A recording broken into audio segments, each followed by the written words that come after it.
En la remota región salvaje de Men, 3 mujeres operaron lo que parecía ser un santuario religioso durante más de 30 años. 600 de mujeres ingresaron en busca de sanación espiritual. Menos de la mitad regresó alguna vez a casa. Aquellas que regresaron lo hicieron transformadas. Los archivos estatales principales contenían el testimonio de una sobreviviente tan perturbador que las autoridades se negaron a hacerlo público durante más de un siglo. Esta noche, revelamos lo que realmente ocurrió tras los muros de piedra del Convento de las Lágrimas Eternas. Antes de continuar con la historia del Convento de las Lágrimas Eternas, este canal no es para todos. Solo para las almas más valientes que se atrevan a descubrir los capítulos más oscuros de la historia estadounidense.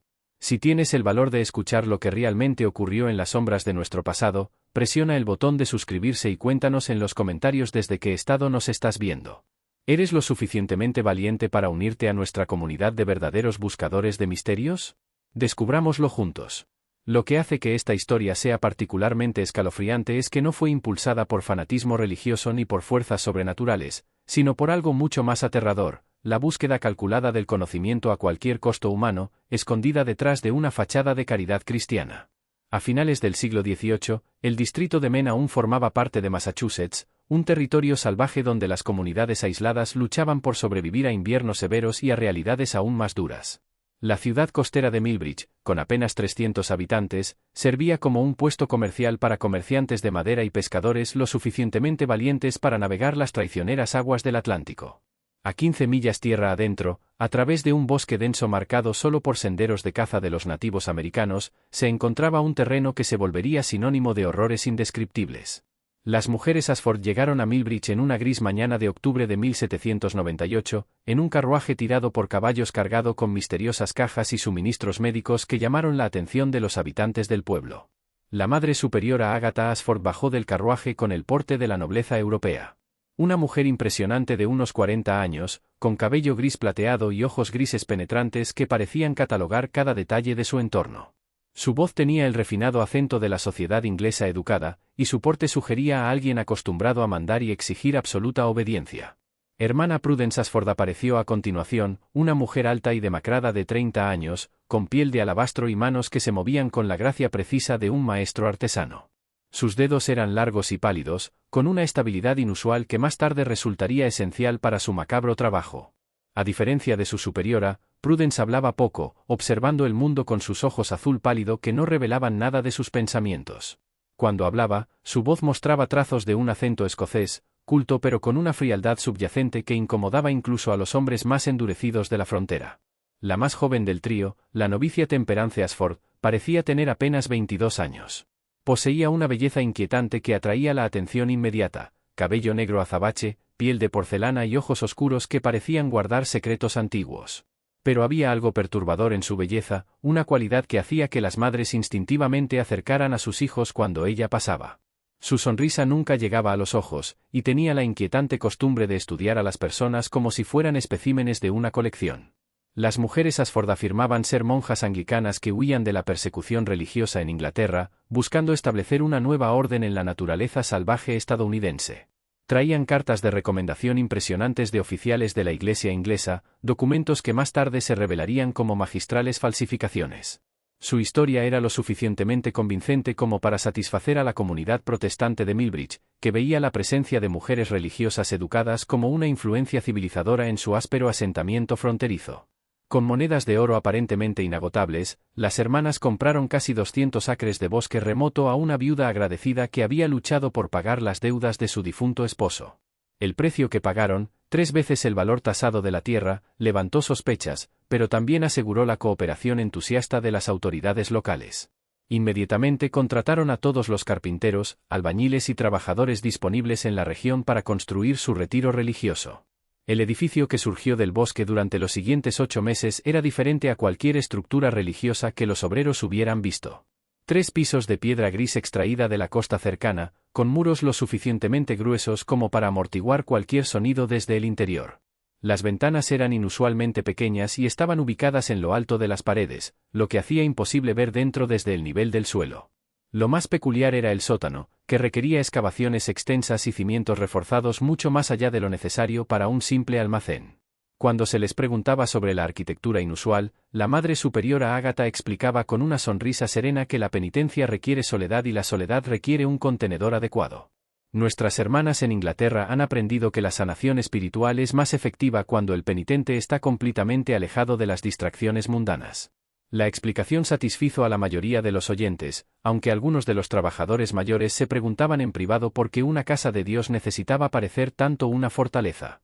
Las mujeres Ashford supervisaron cada detalle de la construcción con meticulosa atención.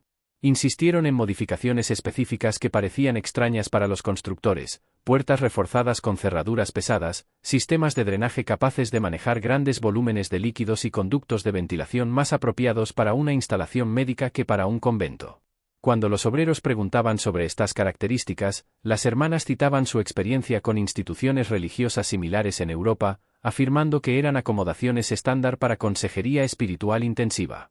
El Dr. Samuel Harwell, médico itinerante que viajaba entre los asentamientos fronterizos, se convirtió en uno de los primeros y más entusiastas partidarios de las hermanas. Hombre de unos 50 años con reputación de pensamiento médico progresista, quedó inmediatamente impresionado por el aparente conocimiento de las hermanas sobre la psicología femenina y los trastornos mentales. Durante su primer encuentro, se asombró de su sofisticada comprensión de condiciones que la mayoría de los médicos apenas reconocían. Las hermanas poseían una notable perspicacia sobre la naturaleza de la histeria y la melancolía femeninas. Escribió en su diario: sus métodos, aunque poco convencionales, se basan en principios médicos sólidos que temo están décadas adelantados a la práctica estadounidense actual. Hablan de técnicas para abordar las causas profundas de los trastornos mentales en lugar de tratar únicamente los síntomas. Lo que el Dr. Harwell no registró en su diario oficial fue la conversación privada que sostuvo con la Madre Superiora Ágata sobre los arreglos financieros para su colaboración. A cambio de referir casos difíciles al convento y proporcionar suministros médicos mediante sus conexiones, el Dr. Harwell recibiría un pago mensual sustancial y acceso a estudios de casos detallados que podrían impulsar su propia carrera médica. Para un médico que luchaba por ganarse la vida en la frontera, era una oferta demasiado valiosa para rechazar. La reputación del convento se difundió rápidamente por todo el territorio. Familias de asentamientos tan lejanos como Portsmouth, Portland e incluso Boston comenzaron a escuchar recomendaciones susurradas sobre la milagrosa capacidad de las hermanas Ashford para transformar a mujeres problemáticas en ciudadanas ejemplares. El costo era alto, $20 de plata por un mes de tratamiento, 50 por 3 meses y 100 por lo que ellas llamaban reforma completa. Pero para las familias desesperadas que lidiaban con hijas escandalosas o esposas histéricas, parecía un pequeño precio a pagar por la paz y el respeto. Los tipos de mujeres enviadas al convento de las lágrimas eternas reflejaban las ansiedades sociales de la América de principios del siglo XIX. Madres solteras que se negaban a revelar la identidad de sus amantes llegaban junto a esposas que habían desafiado públicamente la autoridad de sus maridos. Hijas que rechazaban matrimonios arreglados eran entregadas a la misma institución que recibía a mujeres que habían mostrado demasiado interés por los libros o la política. El hilo común era la rebeldía, mujeres que de algún modo habían cruzado los estrechos límites del comportamiento femenino aceptable. Las tensiones religiosas de la época también influían en la clientela del convento. Familias puritanas enviaban ocasionalmente a hijas que habían mostrado interés en las enseñanzas anglicanas o metodistas, mientras que familias anglicanas se deshacían de hijas atraídas por el fervor emocional de los encuentros bautistas. Las hermanas Ashford aceptaban todas las denominaciones con igual entusiasmo, afirmando que sus métodos trascendían las diferencias sectarias mediante el poder universal de la disciplina cristiana. La primera señal de que algo andaba fundamentalmente mal en el convento de las lágrimas eternas llegó en una amarga noche de febrero de 1803, cuando el joven Thomas Brewster estaba cazando en el bosque que rodeaba la misteriosa institución. El cazador de 20 años había estado siguiendo a un ciervo herido durante horas por el bosque cubierto de nieve cuando sonidos extraños atrajeron su atención hacia el edificio de piedra que se alzaba oscuro contra el cielo invernal.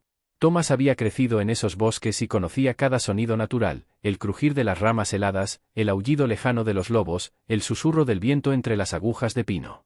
Pero lo que oyó aquella noche era distinto, profundamente erróneo, e inconfundiblemente humano.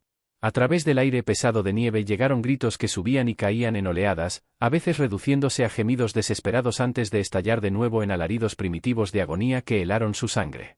Abandonando su presa herida, Thomas se acercó al convento, con el corazón latiendo con fuerza mientras los terribles sonidos continuaban. El edificio parecía completamente oscuro desde el exterior, pero al rodearlo hacia la parte trasera, notó un resplandor débil que emanaba de unas ventanas del sótano parcialmente cubiertas por montones de nieve. Los gritos se hicieron más fuertes a medida que se acercaba, y con ellos venían otros sonidos, el tintinear de instrumentos metálicos, conversaciones urgentes en voz baja, y algo que sonaba inquietantemente como el zumbido de una sierra. A través de una ventana parcialmente empañada, Thomas vislumbró una escena que lo perseguiría por el resto de su vida. El sótano había sido convertido en lo que solo podía describirse como un teatro quirúrgico, brillantemente iluminado por docenas de lámparas de aceite y velas que proyectaban sombras danzantes sobre las paredes de piedra. Una mujer estaba sujeta a una mesa de madera con correas de cuero, su cabeza inmovilizada por un aparato metálico que parecía más un instrumento de tortura que médico. La hermana Prudence se alzaba sobre la mujer inmovilizada, su rostro habitualmente pálido enrojecido por la concentración mientras manipulaba lo que parecía ser una varilla larga y delgada de metal. La cabeza de la paciente estaba parcialmente afeitada, revelando un cuero cabelludo pálido marcado con líneas oscuras dibujadas con tinta. Lo más horrendo de todo era que había claramente una abertura en el cráneo de la mujer. Thomas pudo ver el brillo del hueso expuesto y algo más oscuro debajo que comprendió, con horror enfermizo, que era tejido cerebral. Los ojos de la mujer estaban abiertos de par en par por el terror y el dolor. Pero lo que hacía la escena aún más espantosa era la calma clínica de sus verdugos. La Madre Superior Ágata se encontraba cerca, con un cuaderno en la mano, registrando observaciones con serenidad, como si estuviera documentando un procedimiento médico rutinario. La novicia Temperance sostenía instrumentos adicionales, pasándolos a la hermana Prudence con la eficiencia de una asistente quirúrgica experimentada. Thomas observó, paralizado de horror, mientras la hermana Prudence insertaba la varilla más profundamente en el cráneo de la mujer. Los gritos alcanzaron un clímax que pareció sacudir las mismas piedras del edificio, y luego cesaron repentinamente cuando la paciente perdió el conocimiento. Las hermanas siguieron trabajando con precisión metódica, aparentemente indiferentes al hecho de que su paciente ya no respondía. Incapaz de soportarlo más, Thomas huyó a la noche, tropezando entre los montones de nieve en un pánico ciego. La imagen de aquella cámara subterránea se grabó en su memoria, la eficiencia casual de los procedimientos, el desapego científico de las perpetradoras, y lo más aterrador de todo, la certeza de que no era la primera vez. Tales horrores ya habían ocurrido entre aquellos muros de piedra. Cuando Thomas llegó al pueblo a la mañana siguiente, irrumpió en la herrería de su padre, balbuceando sobre cámaras de tortura y cirugía cerebral con tanta intensidad que su padre temió que el muchacho hubiera perdido la razón. El viejo Brewster, un hombre práctico que valoraba la estabilidad comunitaria por encima de todo, escuchó con creciente alarma mientras su hijo describía escenas que parecían sacadas de una novela gótica más que de una institución religiosa respetable. Thomas, dijo cuidadosamente su padre, estuviste cazando solo en una tormenta, en la oscuridad, tras un animal herido durante horas. La mente puede jugar malas pasadas en tales circunstancias. Tal vez lo que viste fue un procedimiento médico de algún tipo. Se sabe que las hermanas tratan diversas dolencias femeninas que requieren intervenciones íntimas. Pero la descripción de Thomas era demasiado detallada, demasiado específica para ser descartada como alucinación o malentendido. Podía describir la disposición del sótano, los instrumentos que había visto, y, lo más convincente, la forma clínica en que se realizaban los procedimientos. No se trataba de violencia caótica, sino de algo mucho más siniestro, sistemático, metódico y claramente practicado. El viejo Brewster decidió consultar con el diácono Morrison, el ciudadano más respetado del pueblo y autoridad moral no oficial. Morrison era un hombre prudente que había construido su reputación sobre el juicio cuidadoso y la armonía comunitaria. Las hermanas Ashford habían sido ciudadanas ejemplares durante 5 años, contribuyendo generosamente a obras de caridad locales y manteniendo una conducta impecable en sus raras apariciones públicas. Más importante aún, varias familias prominentes tenían actualmente hijas y esposas recibiendo tratamiento en el convento. Debemos ser extremadamente cuidadosos, advirtió el diácono tras escuchar el relato de Thomas. Acusaciones de esta naturaleza podrían destruir reputaciones y desgarrar nuestra comunidad. Estas son mujeres de Dios, no criminales comunes. Debe haber una explicación razonable para lo que el muchacho cree haber visto. Sin embargo, el diácono era demasiado responsable para ignorar tales alegaciones por completo. Acordó hacer una investigación discreta, visitando el convento la semana siguiente bajo el pretexto de discutir un evento de recaudación de fondos de la iglesia que requeriría la participación de las hermanas.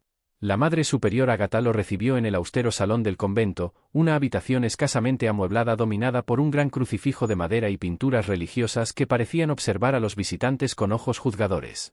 Su actitud era perfectamente cortés y serena, sin mostrar ansiedad ni culpa mientras servía el té e inquiría por la salud de su familia con aparente sincera preocupación.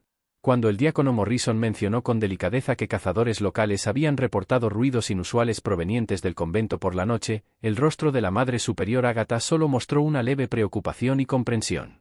Diácono Morrison, dijo con su acento inglés refinado, a menudo realizamos intensas sesiones de oración para nuestras residentes más atribuladas durante las horas silenciosas de la noche. El proceso de purificación espiritual puede ser bastante vocal, especialmente en mujeres que han vivido vidas de pecado y corrupción moral. Ella explicó que muchas de sus pacientes llegaban en estados de grave angustia espiritual, poseídas por demonios de orgullo, lujuria y rebelión que luchaban desesperadamente contra el poder purificador de la disciplina cristiana.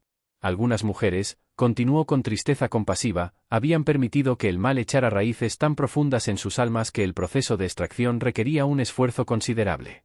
Los sonidos que oyeron los cazadores, añadió, eran probablemente los gritos de demonios siendo expulsados por el poder de la oración y la penitencia. La explicación fue dada con tanta sinceridad y sofisticación teológica que el diácono Morrison se encontró asintiendo con aprobación.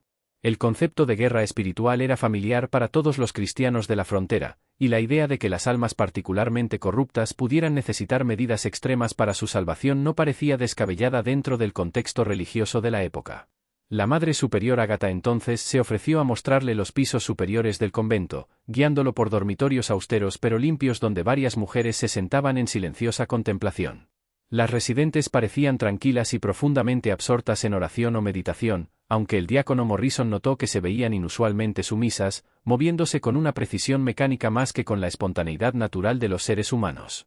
Cuando intentó hacer contacto visual con ellas, parecían mirar a través de él, como si su atención estuviera enfocada en algo invisible a la distancia. Cuando el diácono preguntó por visitar los niveles inferiores, la Madre Superior Ágata explicó que allí se encontraban las instalaciones de consejería espiritual intensiva para mujeres que requerían la atención más concentrada.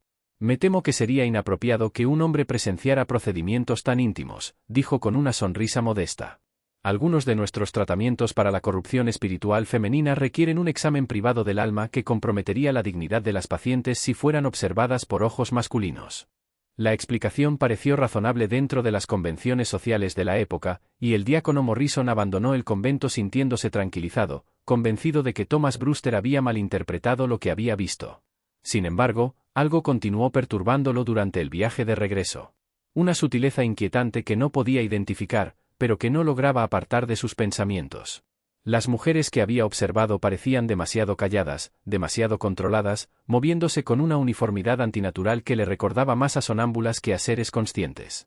Y había un olor en todo el edificio que no lograba ubicar, no solo el esperado aroma de medicinas y productos de limpieza, sino algo más, algo que le recordaba incómodamente a los hospitales de campaña que había visitado durante la Guerra de la Independencia, donde el hedor de la sangre y el sufrimiento era tan denso que parecía cubrirle la garganta.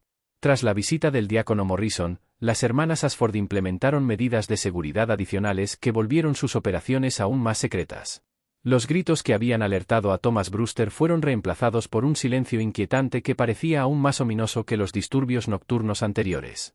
Las familias locales continuaron enviando a sus mujeres problemáticas al convento, y las hermanas continuaron recibiéndolas con los brazos abiertos y promesas cada vez más sofisticadas de transformación.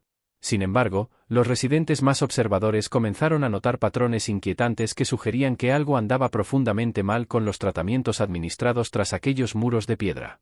Las mujeres que entraban al convento para corrección espiritual solían regresar meses después completamente distintas, no reformadas ni redimidas, sino alteradas de una manera que desafiaba toda explicación. Mary Prescott había sido una joven vivaz de 19 años, conocida en todo Millbridge por su ingenio rápido, su risa contagiosa y su obstinada independencia, que había escandalizado a su familia al rechazar 3 propuestas de matrimonio de jóvenes adecuados. Sus padres, mortificados por sus muestras públicas de voluntad propia, finalmente la enviaron al convento por 6 meses de guía espiritual para prepararla para una vida matrimonial apropiada. Cuando Mary regresó a casa, sus padres se sintieron inicialmente encantados con la transformación. Había desaparecido la hija rebelde que discutía sobre todo, desde las tareas domésticas hasta la doctrina religiosa. En su lugar había una mujer dócil, de mirada vacía, que hablaba solo cuando se le dirigía la palabra y nunca expresaba opiniones o deseos personales. Aceptó la primera propuesta de matrimonio que recibió con obediencia mecánica, sin mostrar emoción ni preferencia alguna por el pretendiente. Pero con el paso de las semanas, los padres de Mary comenzaron a preocuparse cada vez más por el estado de su hija.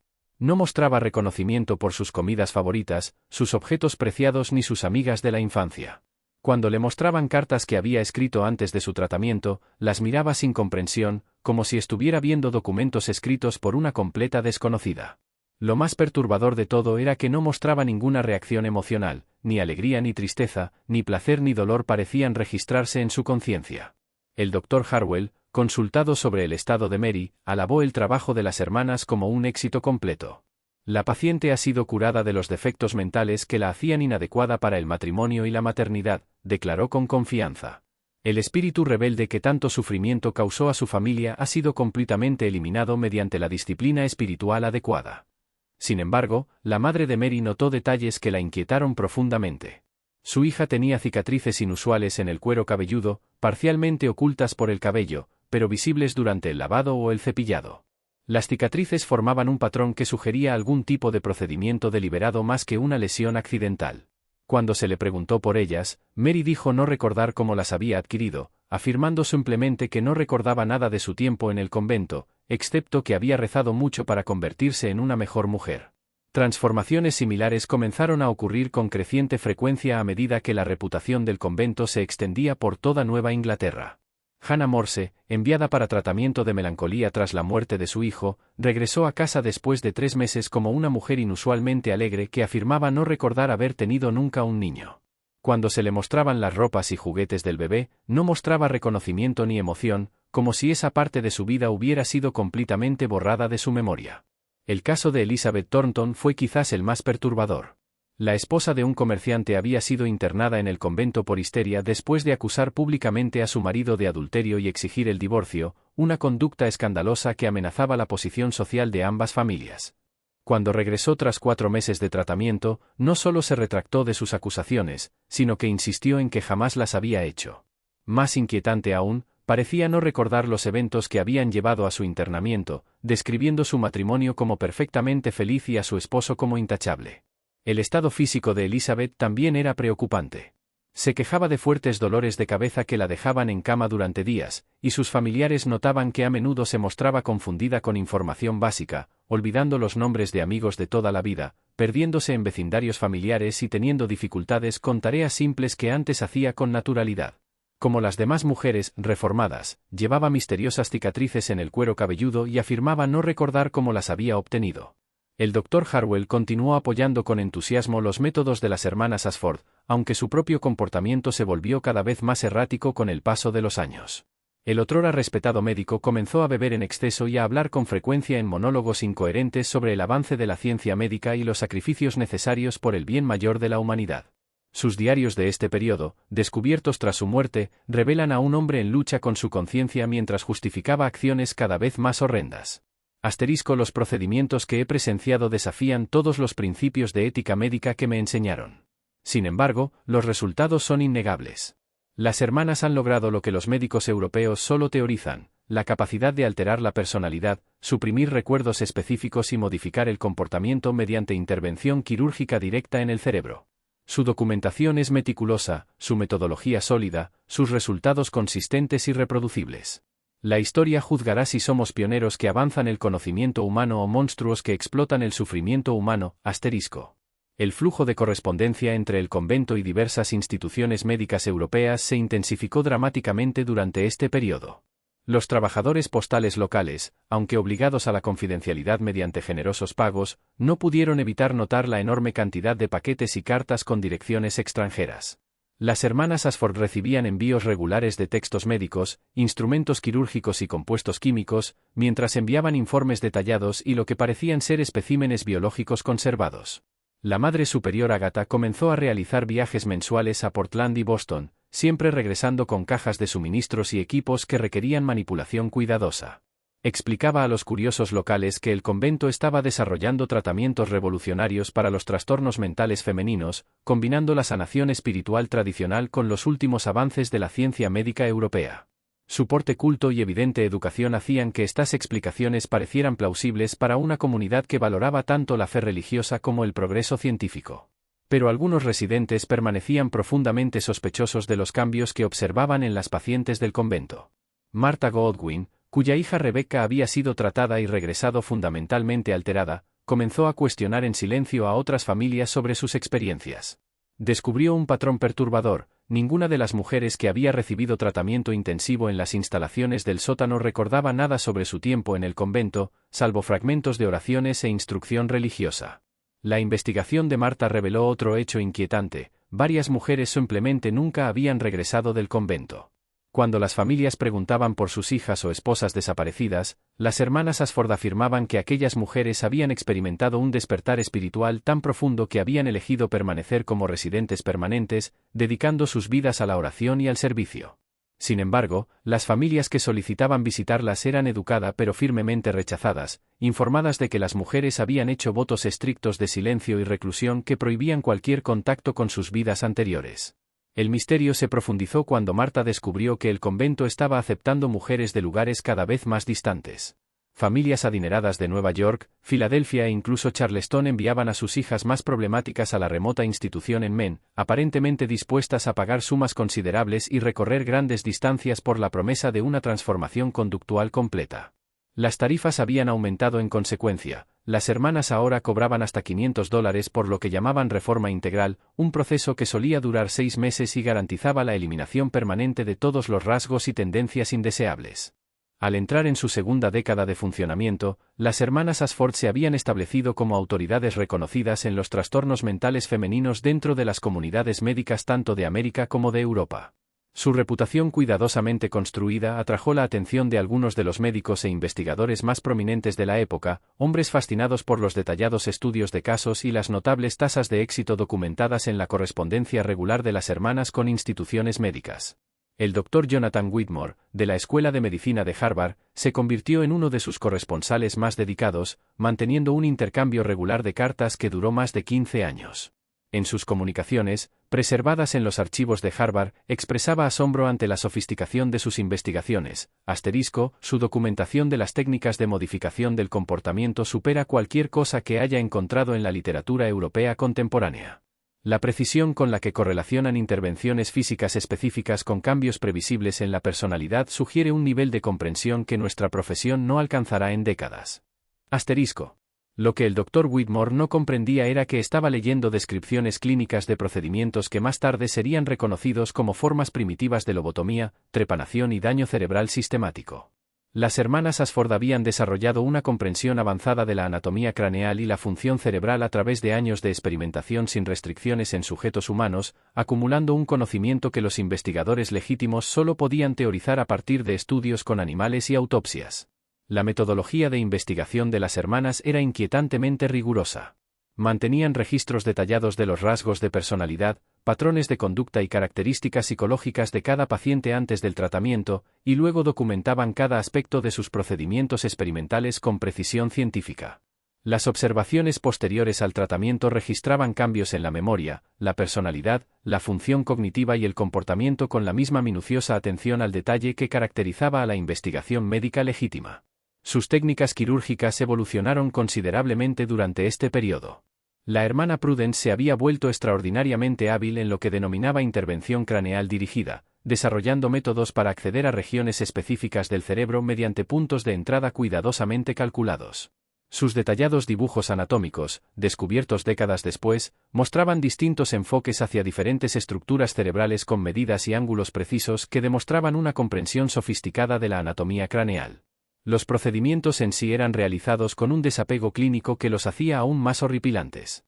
Las pacientes eran sedadas con láudano u otros opiáceos, pero no lo suficiente para eliminar la conciencia por completo. Las hermanas necesitaban que sus sujetos permanecieran conscientes para poder observar los efectos de sus intervenciones en tiempo real. Les hacían preguntas, les daban órdenes y observaban los cambios de comportamiento mientras manipulaban distintas regiones del cerebro con sus instrumentos. La novicia Temperance se había convertido en la experta del grupo en lo que llamaban condicionamiento psicológico y reconstrucción conductual. Desarrolló elaborados protocolos para reforzar los efectos de los procedimientos quirúrgicos mediante programas cuidadosamente diseñados de recompensa y castigo, manipulación sensorial y presión psicológica. Sus métodos incluían control de la alimentación, privación del sueño, exposición a temperaturas extremas y aislamiento social, todo calibrado para descomponer las estructuras de personalidad existentes y reconstruirlas según las especificaciones deseadas. Las hermanas también fueron pioneras en el uso de diversos compuestos químicos para mejorar los resultados de sus experimentos. A través de su red de contactos médicos, obtuvieron acceso a sustancias que no estarían disponibles para la medicina convencional durante décadas. Experimentaron con diferentes combinaciones de drogas, documentando sus efectos sobre la conciencia, la memoria y la susceptibilidad a la manipulación psicológica con el mismo enfoque sistemático que aplicaban a su trabajo quirúrgico. Para 1815, el convento había procesado a más de 400 mujeres en sus distintos programas de tratamiento. Las hermanas mantenían registros estadísticos detallados que mostraban tasas de éxito superiores al 90%, aunque su definición de éxito era la eliminación completa de cualquier rasgo de personalidad o comportamiento que hubiera motivado la admisión de la paciente. Las mujeres que morían durante el tratamiento eran registradas como fracasos, y sus cuerpos eran conservados para futuros estudios. El alcance de sus operaciones se amplió drásticamente durante este periodo. Comenzaron a aceptar lo que llamaban voluntarias de investigación, generalmente mujeres indigentes sin vínculos familiares, a quienes se les ofrecía comida, refugio y una modesta compensación a cambio de participar en tratamientos experimentales diseñados para avanzar el entendimiento médico de la mente femenina. Estas mujeres, a menudo prostitutas, vagabundas o viudas sin medios de subsistencia, proporcionaban a las hermanas sujetos de prueba para sus procedimientos más arriesgados. La documentación de estos experimentos, descubierta posteriormente en archivos ocultos del convento, revela un enfoque sistemático hacia la experimentación humana que era a la vez metódico y espeluznante. Las hermanas registraban medidas precisas de las dimensiones craneales, descripciones detalladas de las reacciones del tejido cerebral ante distintos estímulos y observaciones cuidadosas de la relación entre intervenciones quirúrgicas específicas y cambios conductuales. También mantenían una extensa correspondencia con investigadores de toda Europa y América, vendiendo sus hallazgos a instituciones médicas que no podían o no querían realizar tales estudios por sí mismas. Las cartas revelan un próspero mercado negro de datos sobre experimentación humana, en el que las hermanas Ashford actuaban como principales proveedoras de información que no podía obtenerse por medios legítimos. El Dr. Heinrich Zimmermann, de la Universidad de Viena, se convirtió en uno de sus clientes más lucrativos, pagando sumas considerables por documentación detallada sobre la modificación de la personalidad mediante intervención quirúrgica. Sus cartas, interceptadas décadas más tarde por las autoridades, pedían específicamente información sobre procedimientos para eliminar recuerdos concretos, reducir la respuesta emocional y crear lo que él denominaba estados de comportamiento dócil en sujetos femeninos. La Universidad de Edimburgo, irónicamente, la misma institución que había expulsado años antes a la doctora Agatha Brennan, compró sin saberlo datos de investigación de su antigua colega a través de intermediarios que no revelaban la verdadera fuente de la información. La Facultad de Medicina de la Universidad incorporó los hallazgos de las hermanas Ashford a su plan de estudios, enseñando técnicas quirúrgicas y teorías psicológicas basadas en experimentación humana sistemática realizada en los bosques de Maine. Quizás lo más escalofriante de todo fue que las hermanas comenzaron a aceptar encargos para tipos específicos de modificación del comportamiento. Las familias adineradas podían solicitar cambios concretos en la personalidad de sus parientes problemáticos, eliminar intereses artísticos, reducir la curiosidad intelectual, suprimir los apegos románticos o crear una obediencia doméstica perfecta. Las hermanas desarrollaron procedimientos especializados para cada tipo de modificación, cobrando precios elevados por sus servicios cada vez más sofisticados. La fachada cuidadosamente construida que había protegido a las hermanas Ashford durante casi 2 décadas comenzó a resquebrajarse en el invierno de 1818, cuando una joven llamada Sarah Bittman llegó al convento bajo circunstancias que acabarían provocando su caída. A diferencia de las mujeres rotas y desesperadas que normalmente buscaban la ayuda de las hermanas, Sarah llegó como una luchadora, dotada de una inteligencia y una fuerza de voluntad que no habían sido aplastadas por las presiones sociales que solían preceder al internamiento en la institución. Su crimen había sido dar a luz a un hijo fuera del matrimonio y negarse rotundamente a revelar la identidad del padre, pese a meses de presión por parte de su adinerada familia de Boston. Sus padres, comerciantes prominentes con una reputación que proteger, habían intentado inicialmente arreglar un matrimonio discreto o una adopción que preservara el honor familiar. Cuando Sara rechazó ambas opciones, insistiendo en su derecho a conservar a su hijo y vivir de forma independiente, la declararon mentalmente inestable y organizaron su ingreso en el convento de las lágrimas eternas. A los 24 años, Sara poseía un intelecto formidable, cultivado por padres progresistas hasta que su embarazo la convirtió en una vergüenza. Había recibido una educación inusualmente completa para una mujer de su época, incluyendo acceso a textos médicos gracias a las conexiones de su padre con médicos de Boston. Ese conocimiento resultaría crucial para reconocer la verdadera naturaleza de las actividades de las hermanas Ashford. Desde el momento de su llegada, Sara comprendió que el convento no era lo que aparentaba ser. Las demás residentes se movían con la precisión mecánica de personas cuyas personalidades habían sido alteradas de manera fundamental, sus respuestas eran antinaturales, sus miradas, vacías. Muchas llevaban cicatrices visibles en el cuero cabelludo, parcialmente ocultas por el cabello que había vuelto a crecer sobre los sitios quirúrgicos. Lo más revelador era que varias mostraban claros síntomas de daño cerebral, dificultades del habla, problemas de memoria y cambios de personalidad tan drásticos que parecían personas completamente diferentes. El conocimiento médico de Sara le permitió reconocer esos síntomas por lo que realmente eran, los resultados de intervenciones quirúrgicas deliberadas en el cerebro. Durante su primera semana en el convento fue sometida a los mismos exámenes preliminares que precedían a los tratamientos intensivos, mediciones detalladas de su cráneo, extensos cuestionarios sobre sus rasgos de personalidad y comportamientos, y pruebas físicas que parecían diseñadas para mapear sus respuestas neurológicas más que para evaluar su condición espiritual. Las hermanas Ashford quedaron inicialmente desconcertadas por la resistencia de Sara a sus procedimientos de condicionamiento estándar. La mayoría de las pacientes, ya quebradas por la vergüenza social y el rechazo familiar, se sometían rápidamente a la autoridad del convento. Sara, sin embargo, mantuvo su desafío incluso ante tratamientos cada vez más duros diseñados para destruir sus defensas psicológicas y prepararla para intervenciones más intensas. Fue puesta en confinamiento solitario durante días, privada de alimento y agua adecuados, y sometida a horas de abuso psicológico destinado a destruir su sentido de autoestima. La hermana Temperance, experta del convento en condicionamiento conductual, empleó todas las técnicas de su repertorio para quebrar la voluntad de Sara: privación sensorial, temperaturas extremas, interrupción del sueño y un constante asalto verbal a su carácter y valor como ser humano. A través de todo ello, Sara permaneció alerta y decidida a escapar.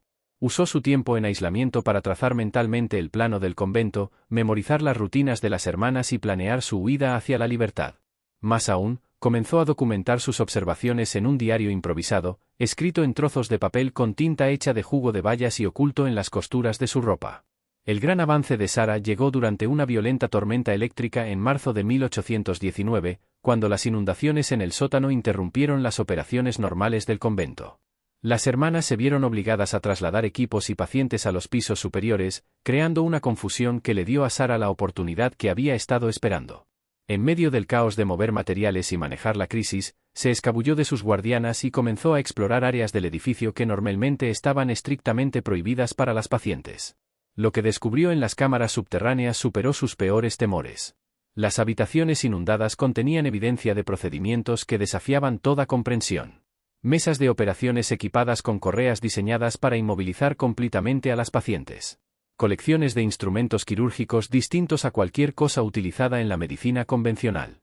Y lo más aterrador de todo, especímenes preservados de tejido cerebral humano flotando en frascos de vidrio, cada uno cuidadosamente etiquetado con nombres de pacientes, fechas y notas de procedimiento. Los registros quirúrgicos que encontró documentaban procedimientos que reconoció como daños cerebrales deliberados infligidos con precisión científica. Las notas describían la extracción sistemática de tejido cerebral de regiones específicas, con observaciones cuidadosas sobre los cambios resultantes en personalidad, memoria y comportamiento. Algunas entradas incluían bocetos detallados de cráneos abiertos y diagramas anatómicos que mostraban las ubicaciones exactas de las intervenciones quirúrgicas. Lo más condenatorio de todo fue que Sara descubrió extensos archivos de correspondencia que contenían cartas de médicos europeos que compraban los datos de investigación de las hermanas por sumas considerables de dinero. Las cartas discutían la adquisición de resultados experimentales y especímenes anatómicos con la indiferencia casual de transacciones comerciales. Se hizo evidente que el convento funcionaba como una empresa, vendiendo los resultados de sus experimentos humanos a investigadores que no podían o no querían realizar tales estudios por sí mismos. Armada con este conocimiento y con muestras de documentación que logró ocultar entre sus pertenencias, Sara comenzó a planear su escape con desesperada urgencia. Sabía que estaba programada para un tratamiento intensivo en pocos días y comprendía que eso probablemente la dejaría tan dañada como a las otras mujeres que había observado. Su ventana de oportunidad se cerraba rápidamente, y las hermanas se volvían cada vez más suspicaces ante su resistencia constante a los métodos de condicionamiento. El intento de fuga ocurrió en una noche sin luna a principios de abril de 1819, cuando Sarah logró dominar a una guardiana y huir hacia el bosque circundante. Las hermanas Ashford organizaron de inmediato una masiva operación de búsqueda, sabiendo que Sarah poseía información que podía destruir su fachada cuidadosamente construida y exponer décadas de actividad criminal. Durante 3 angustiosos días, logró evadir la captura mientras atravesaba la naturaleza salvaje rumbo al asentamiento más cercano, sobreviviendo con agua de manantial y las plantas comestibles que podía identificar. La persecución de las hermanas fue implacable y meticulosamente organizada. Conocían el terreno a la perfección y contaban con los recursos para montar una cacería exhaustiva que incluía hombres locales contratados bajo el pretexto de buscar a una mujer mentalmente perturbada que podría hacerse daño. Sarah escuchaba los gritos de sus perseguidores a lo lejos mientras registraban sistemáticamente cada posible escondite. La segunda noche de su fuga estuvo a punto de ser capturada cuando tropezó con un grupo de búsqueda mientras buscaba refugio de una repentina tormenta. Solo su rapidez mental y su conocimiento íntimo del bosque, adquirido en su infancia durante visitas al campamento maderero de su abuelo, le permitieron escapar sin ser vista. Pasó el resto de la noche escondida dentro de un árbol caído, escuchando cómo los perseguidores peinaban la zona a su alrededor. Al tercer día, la condición física de Sarah se deterioraba rápidamente. Estaba deshidratada, exhausta y sufría por la exposición al duro clima de abril. Sus pies sangraban por caminar descalza sobre terreno rocoso, y comenzaba a mostrar signos de hipotermia. Pero su determinación por llegar a un lugar seguro y exponer los crímenes de las hermanas Ashford la impulsaba a seguir adelante a pesar de las protestas de su cuerpo. El giro decisivo llegó cuando encontró a un trampero llamado Joshua Meadows, quien revisaba sus trampas en las primeras horas de la mañana. Inicialmente receloso de aquella mujer de aspecto salvaje que emergía del bosque, la actitud de Joshua cambió drásticamente cuando Sarah comenzó a describir detalles específicos sobre el convento que solo alguien con conocimiento interno podría saber. Su desesperación era genuina, sus heridas eran reales y su relato demasiado coherente y preciso para ser producto de la locura. Joshua proporcionó a Sarah comida, ropa abrigada, y lo más importante, un pasaje seguro hacia la oficina del sheriff en Millbridge. Sin embargo, incluso mientras viajaban juntos, Sarah seguía aterrorizada ante la posibilidad de que las hermanas Ashford la encontraran antes de que pudiera contar su historia a las autoridades. Había visto suficiente de sus operaciones como para saber que tenían recursos y conexiones que se extendían mucho más allá de su convento aislado. Cuando Sarah Bittman finalmente llegó a la oficina del sheriff William Hawthorne en Millbridge el 18 de abril de 1819, su apariencia y sus afirmaciones salvajes fueron recibidas inicialmente con el mismo escepticismo que había enfrentado Thomas Brewster 16 años antes.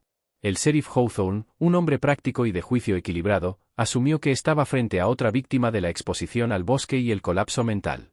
La historia de Sarah sobre experimentación humana sistemática parecía demasiado fantástica para ser creíble, demasiado horrenda para ser real. Sin embargo, varios factores distinguían su testimonio de los relatos típicos de individuos perturbados. Primero, su conocimiento detallado del interior del convento coincidía con información que nunca había sido pública. Podía describir no solo la estructura general del edificio, sino también detalles específicos de las cámaras del sótano, la disposición del equipo y las ubicaciones de los almacenes ocultos, cosas que solo alguien con amplio acceso interno podría conocer. Más importante aún, Sarah había logrado robar varios documentos cruciales durante su escape, notas quirúrgicas, correspondencia con instituciones médicas europeas y registros de pacientes que proporcionaban pruebas concretas de las actividades de las hermanas Ashford. Estos documentos, escritos en lenguaje clínico pero describiendo procedimientos que hoy serían considerados crímenes de guerra, no dejaban lugar a dudas sobre la naturaleza sistemática de los horrores cometidos en el convento. El primer documento era un registro quirúrgico que abarcaba procedimientos realizados en 23 mujeres diferentes a lo largo de 8 meses. Las entradas estaban redactadas con precisión científica, documentando operaciones que implicaban perforar cráneos e insertar diversos instrumentos para dañar o extirpar tejidos cerebrales específicos. Cada entrada incluía evaluaciones de personalidad previas a la operación, notas quirúrgicas que describían los procedimientos exactos realizados y observaciones posteriores que registraban los cambios en comportamiento, memoria y función cognitiva. Una entrada particularmente escalofriante describía el caso de Margaret Fowler, una joven de 19 años que había sido internada por lectura excesiva y una curiosidad intelectual considerada inapropiada para su sexo. Las notas quirúrgicas documentaban un procedimiento diseñado para dañar las regiones cerebrales asociadas con el aprendizaje y la memoria, con el objetivo declarado de reducir el interés compulsivo de la paciente por los libros y el pensamiento abstracto, preservando al mismo tiempo sus habilidades domésticas básicas. Las observaciones postoperatorias mostraban el éxito horrendo del procedimiento. La personalidad de Margaret había sido alterada fundamentalmente. Su amor por la lectura había desaparecido por completo, su vocabulario se había reducido drásticamente y su capacidad de razonamiento complejo estaba gravemente afectada. Las notas concluían con satisfacción que la paciente ahora muestra una docilidad femenina apropiada y no manifiesta interés por actividades más allá de las tareas domésticas básicas. El segundo documento era aún más incriminatorio, un archivo de correspondencia detallado que contenía cartas del Dr. Heinrich Zimmermann de la Universidad de Viena, negociando la compra de los datos de investigación sobre intervenciones craneales por la suma de 4.000 florines austríacos. Las cartas solicitaban específicamente documentación sobre técnicas para eliminar recuerdos y rasgos de personalidad no deseados mediante la modificación quirúrgica de la estructura cerebral. La correspondencia del Dr. Zimmermann revelaba la existencia de una red internacional de investigadores que compraban datos de experimentación humana a las hermanas Ashford. Universidades de Edimburgo, Berlín y París recibían informes regulares detallando los resultados de procedimientos que habrían sido prohibidos en cualquier sistema legal civilizado. En esencia, las hermanas operaban como proveedoras comerciales de información que los investigadores legítimos no podían obtener por medios éticos. El tercer documento era quizá el más horripilante, un catálogo de pacientes que enumeraba a más de 600 mujeres que habían pasado por los distintos programas del convento desde 1798. El catálogo estaba organizado por tipo de tratamiento recibido, con anotaciones detalladas que describían los procedimientos específicos realizados en cada paciente y su destino final. La mayoría de las entradas estaban marcadas como reformadas y devueltas, mujeres que habían sido modificadas quirúrgicamente y enviadas de regreso a sus familias con personalidades alteradas. Un número menor figuraba como residentes permanentes, mujeres que supuestamente habían elegido permanecer en el convento, aunque su paradero actual no se especificaba. Pero lo más inquietante era que casi 200 entradas estaban marcadas simplemente como fallecidas, mujeres que habían muerto durante o poco después de los procedimientos experimentales. El Sheriff William Hawthorne, enfrentado con esta abrumadora evidencia, comprendió que estaba ante crímenes que superaban cualquier cosa en su experiencia. Inmediatamente organizó una redada en el convento, reuniendo una fuerza de 15 hombres armados, sabiendo que lo que enfrentaría sería mucho más que un arresto rutinario. También envió mensajes urgentes a las autoridades de Portland y Boston, solicitando la asistencia de Marshals federales con jurisdicción sobre delitos de tal magnitud. Sin embargo, las hermanas Ashford habían estado vigilando la situación a través de su red de informantes en Millbridge. Cuando el grupo de asalto llegó al convento en la mañana del 20 de mayo de 1819, encontraron el edificio completamente abandonado. Las hermanas habían desaparecido durante la noche, llevándose consigo la mayor parte de su equipo y documentación portátil, dejando solo las pruebas que no pudieron transportar. El registro del convento abandonado reveló una cámara de los horrores que traumatizó incluso a los miembros más curtidos del grupo. El sótano contenía un quirófano completamente equipado con instrumentos específicamente diseñados para procedimientos craneales. Las paredes estaban cubiertas de estanterías que sostenían cientos de especímenes cerebrales preservados, cada uno etiquetado con información detallada sobre la paciente de la que había sido extraído y los experimentos realizados. Una cámara oculta detrás de una pared falsa contenía 47 cuerpos en diversos estados de preservación, todos mostrando evidencia de cirugía craneal. Los cuerpos habían sido mantenidos en una solución de alcohol y otros químicos, aparentemente con fines de estudio continuo. Cada cadáver estaba etiquetado con información detallada sobre los procedimientos realizados y los resultados obtenidos antes de la muerte. Los investigadores también descubrieron abundante documentación que las hermanas habían dejado atrás en su apresurada huida. Los archivadores contenían miles de páginas de notas quirúrgicas, registros de pacientes y correspondencia con instituciones médicas de todo el mundo. La magnitud de la operación era asombrosa. Las hermanas habían estado realizando experimentos humanos sistemáticos durante más de 20 años, documentando procedimientos que la medicina convencional no reconocería hasta décadas después. Cuando el asterisco Dr. Samuel Harwell fue confrontado con las pruebas de su complicidad en la operación, intentó inicialmente justificar su participación alegando que estaba avanzando la ciencia médica para el beneficio de la humanidad. Asterisco, estas mujeres ya estaban perdidas para la sociedad, argumentó desesperadamente. Asterisco, sus condiciones las hacían inadecuadas para una vida normal. Al menos su sufrimiento contribuyó al conocimiento que ayudará a las futuras generaciones. Asterisco. Sin embargo, al presentársele la magnitud completa de la experimentación y la evidencia de asesinatos sistemáticos disfrazados de tratamientos médicos, el Dr. Harwell sufrió lo que parecía un asterisco colapso mental total. En su confesión final, entregada bajo custodia en la cárcel de Millbridge, reveló las verdaderas identidades de las hermanas Ashford y el alcance completo de su historial criminal. Las mujeres conocidas como asterisco Madre Superiora Agatha, asterisco Hermana Prudence y asterisco Novicia Temperance Ashford eran en realidad asterisco la doctora Agatha Brennan, asterisco la doctora Prudence Ashford y asterisco la doctora Temperance Ashford, médicas formadas que habían sido expulsadas de instituciones europeas por realizar experimentos humanos no autorizados. La doctora Brennan había sido expulsada de la práctica médica en Escocia después de que varios pacientes murieran durante sus procedimientos experimentales diseñados para corregir la histeria femenina mediante intervención quirúrgica. La doctora Prudence Ashford fue despedida de la asterisco Escuela de Medicina de la Universidad de Edimburgo tras ser sorprendida realizando experimentos ilegales en pacientes de asilo, intentando mapear la función cerebral a través del daño sistemático de diferentes regiones craneales. La asterisco doctora Temperance Ashford, la más joven de las tres, había sido discípula de su hermana en el desarrollo de técnicas de condicionamiento psicológico destinadas a potenciar los efectos de las intervenciones quirúrgicas. Las tres mujeres habían huido de Europa en asterisco 1797 y establecido su asterisco falsa identidad como monjas anglicanas para poder continuar sus investigaciones en un lugar libre de supervisión médica o restricciones legales. Pasaron más de 2 décadas perfeccionando sus técnicas de modificación del comportamiento humano mediante cirugía, acumulando un conocimiento que los investigadores legítimos solo podían soñar con alcanzar. La asterisco cacería de las hermanas Ashford se convirtió en una de las investigaciones criminales más extensas de la historia temprana de Estados Unidos, involucrando a asterisco marshals federales, alguaciles locales e incluso cooperación internacional con las autoridades europeas. Sin embargo, las tres mujeres asterisco desaparecieron por completo, dejando tras de sí solo la evidencia aterradora de sus 2 décadas de experimentación humana sistemática. La investigación reveló que las hermanas habían mantenido asterisco múltiples rutas de escape desde el convento y habían acumulado una asterisco enorme fortuna proveniente de sus actividades ilegales.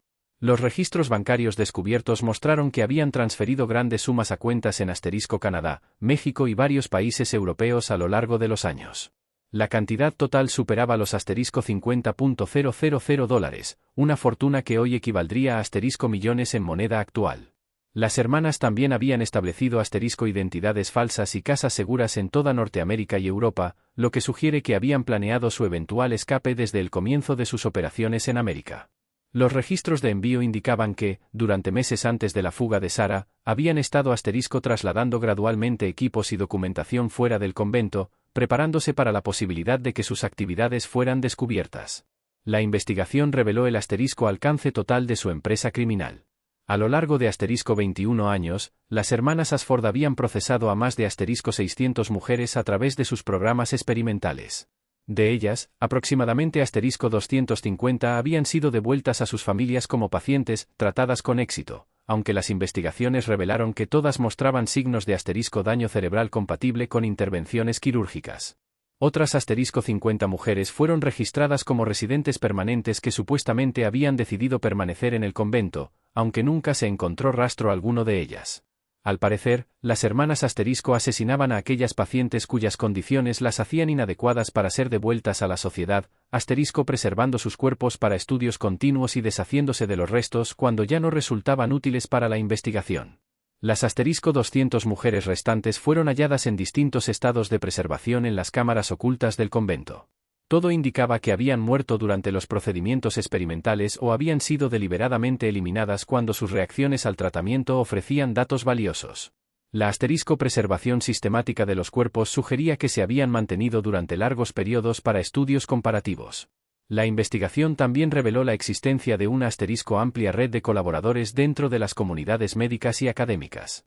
El doctor asterisco Samuel Harwell fue solo uno de varios médicos que habían referido pacientes al convento y suministrado materiales médicos a cambio de acceso a los resultados experimentales.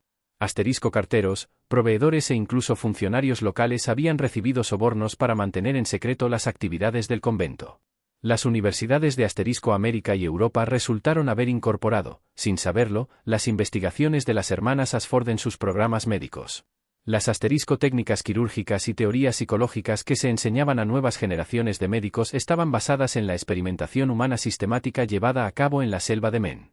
El descubrimiento obligó a una asterisco dolorosa reexaminación de las fuentes del conocimiento médico y de los estándares éticos de la profesión. Las familias de las víctimas enfrentaron una decisión devastadora: buscar justicia o proteger su reputación. Reconocer públicamente que sus hijas o esposas habían sido sometidas a horribles experimentos las expondría al escándalo y arruinaría su posición social. La mayoría eligió el asterisco silencio, prefiriendo vivir con el dolor privado antes que con la vergüenza pública. Esta asterisco conspiración de silencio significó que el verdadero alcance de los crímenes de las hermanas Ashford asterisco nunca fue reconocido oficialmente. La investigación se cerró discretamente después de 6 meses, con la mayor parte de las pruebas selladas en asterisco archivos gubernamentales que no se abrirían durante más de un siglo. El registro oficial simplemente afirmaba que 3 mujeres, operando una instalación médica fraudulenta, habían huido de la justicia dejando evidencia de métodos de tratamiento irregulares. El edificio del convento fue finalmente asterisco incendiado por los residentes locales, que deseaban borrar todo rastro de lo ocurrido allí. Sin embargo, la asterisco extensa documentación de los experimentos de las hermanas fue preservada y eventualmente llegó a asterisco instituciones médicas de todo el mundo. Irónicamente, la investigación obtenida a través de medios tan horribles asterisco contribuyó a avances legítimos en la comprensión de la función cerebral y los trastornos psicológicos. Asterisco Sarah Bittman, la única sobreviviente que logró escapar y exponer la verdad, asterisco luchó durante años con el trauma de su experiencia. Pasó meses colaborando con los investigadores e identificando a otras víctimas, pero el costo emocional fue devastador. Saber que era la única persona dispuesta a hablar públicamente sobre los horrores que había presenciado la asterisco aisló de una sociedad que prefería olvidar esas verdades incómodas. Sarah finalmente se asterisco mudó a California bajo un nombre falso, donde trabajó como maestra mientras intentaba reconstruir su vida. Nunca se casó y mantuvo un contacto mínimo con su familia, avergonzada por sus declaraciones públicas sobre el convento. Su asterisco memorias detalladas, escritas poco antes de su muerte en asterisco 1863, proporcionaron el relato más completo de la vida dentro del convento de las lágrimas eternas y se convirtieron en una evidencia histórica crucial de los crímenes de las hermanas. Las asterisco hermanas Ashford nunca fueron capturadas, aunque se reportaron avistamientos en diversos lugares de América y Europa durante las décadas siguientes. Algunos investigadores creyeron que asterisco continuaron su trabajo bajo nuevas identidades, mientras que otros sugirieron que habían sido asesinadas por antiguos socios que deseaban eliminar testigos.